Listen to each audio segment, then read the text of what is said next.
Sarah Hobson with Rhinebeck School of Music, and in this lesson we're going to talk a little bit about connecting chords and scales. A lot of my students have been into Jimi Hendrix lately, who of course also influenced the likes of Stevie Ray Vaughn and John Mayer and that kind of guitar playing where, as great of lead guitar players as all those guys are, they're also great rhythm guitar players because they have a knack for being able to play a chord and play a fill off of that chord, right?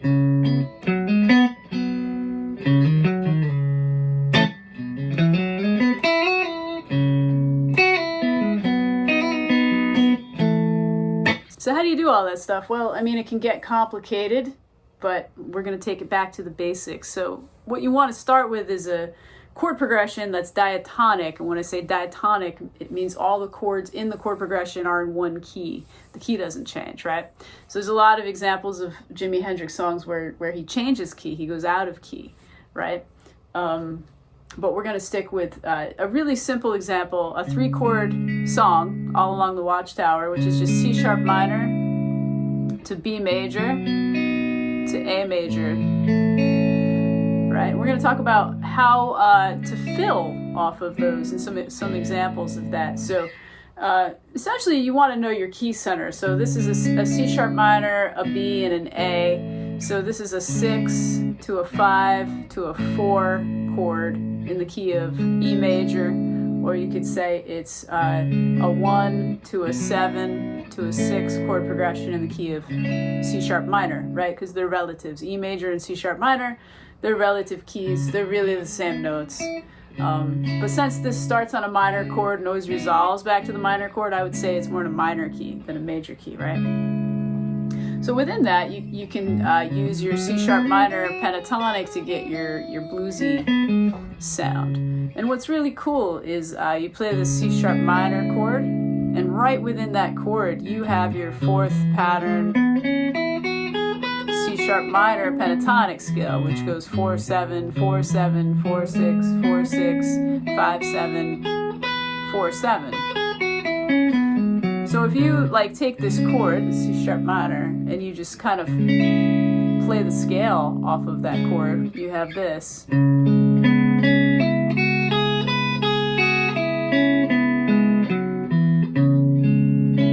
See how easy it is to kind of riff off of that particular shape, right? So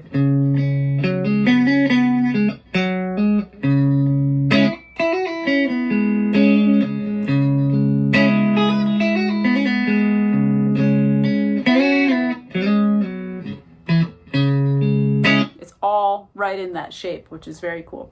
And the other shape, the B chord, is kind of a very quick passing tone, right, to get to the A and then back to the C sharp. So we don't really do much over that B. We're mainly going to play riffs over the C sharp minor and riffs over the A major chord. That's where we're going to do our fills. So if you have your A chord here, then we're in C sharp minor still.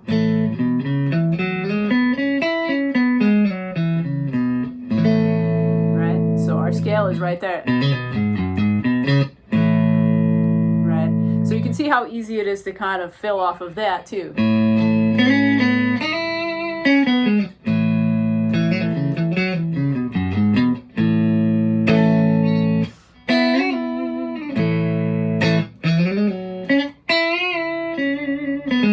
Right? So it's all within that. This is your 3rd pattern, by the way, of your C sharp pentatonic. I should mention that 2-4, 2-4, 2-4.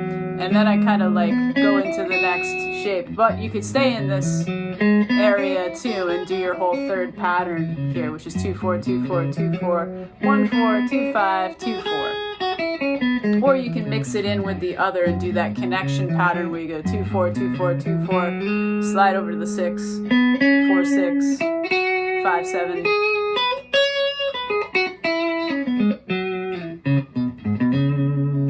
So either are workable. So once you have your bearings of, okay, this is my chord progression, this is my key center, these are my little scale patterns within these chord shapes, then you start to kind of try to riff off of them, right? So what Jimi does in All Along the Watchtower, here's a C sharp minor, right? And what he does is he plays, right?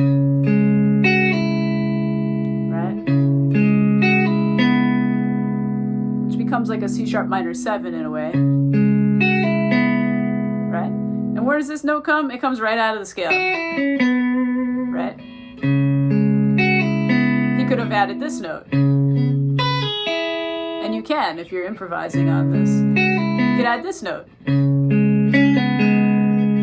You can play that anywhere. You can play any of these notes that are in the scale off of that chord. But he does this, right? Plays a little triad of the B. So instead of playing like a full bar chord, he's just putting his finger there. So,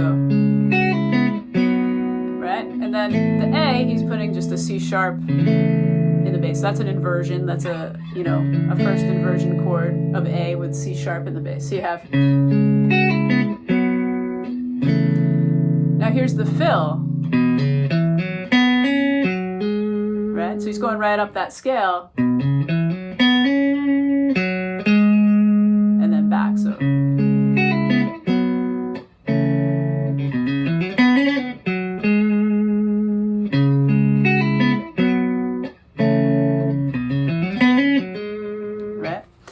Now he's going to do it again, the C sharp minor to the B, and then he's going to do a different fill.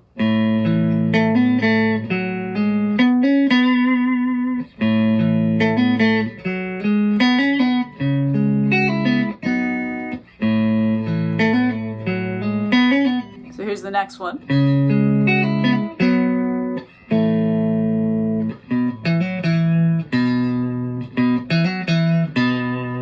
So that's a pretty easy fill.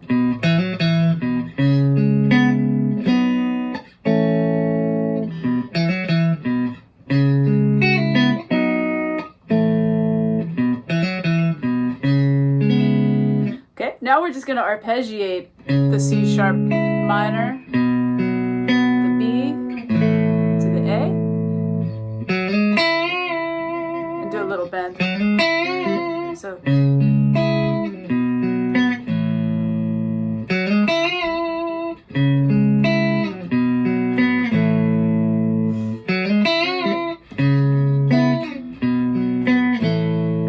Do that again to the A over C sharp. Those little fourths exercises that I always give.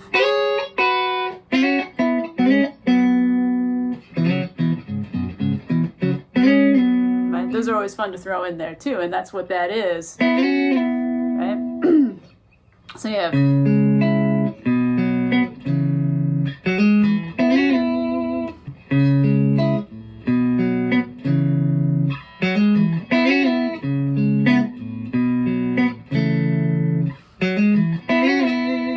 And this could be anything.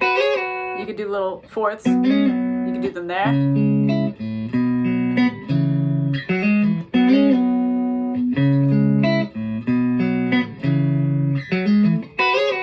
Right?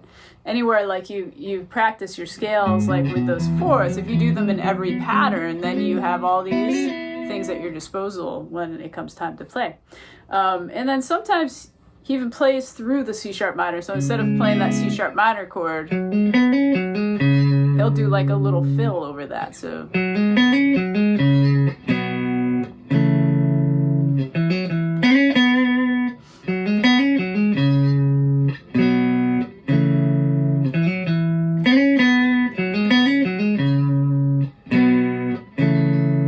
So it really just depends on like, you know, where you want to put your fill.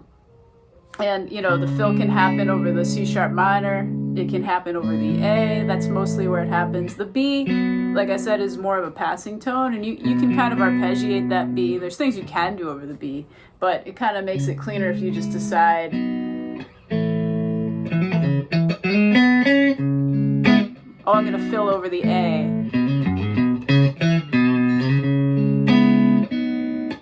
You know, or I'm going to fill over the C sharp.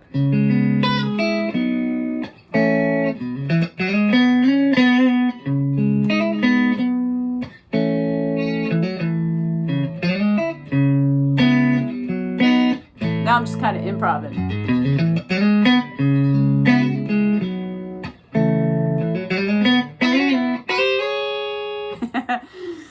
So there's all kinds of like ways that you can just kind of play around with that. And if you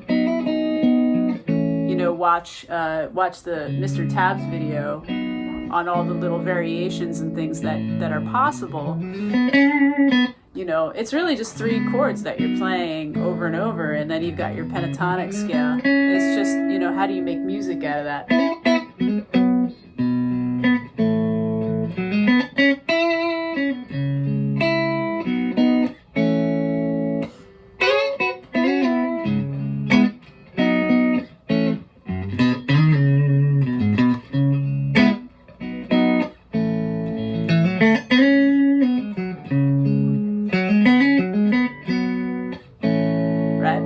Noodle around with that, but the idea is that you really want to always resolve to like the root of the chord, right? You want that to be strong. So if you're starting on the C sharp minor, you want to start with that note, the B and the A. So if you listen to things that they do,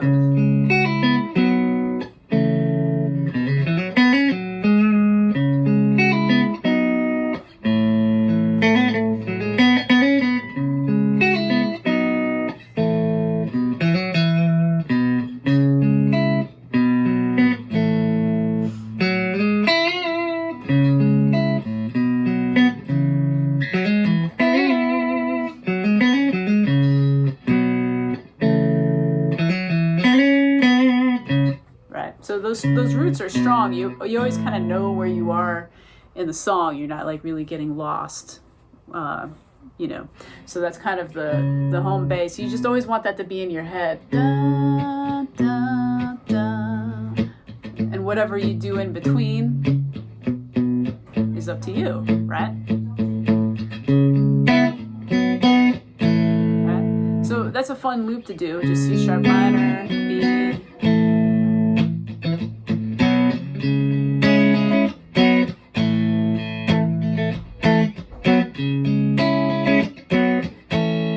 Over again, and then layering what you want to do over top of that.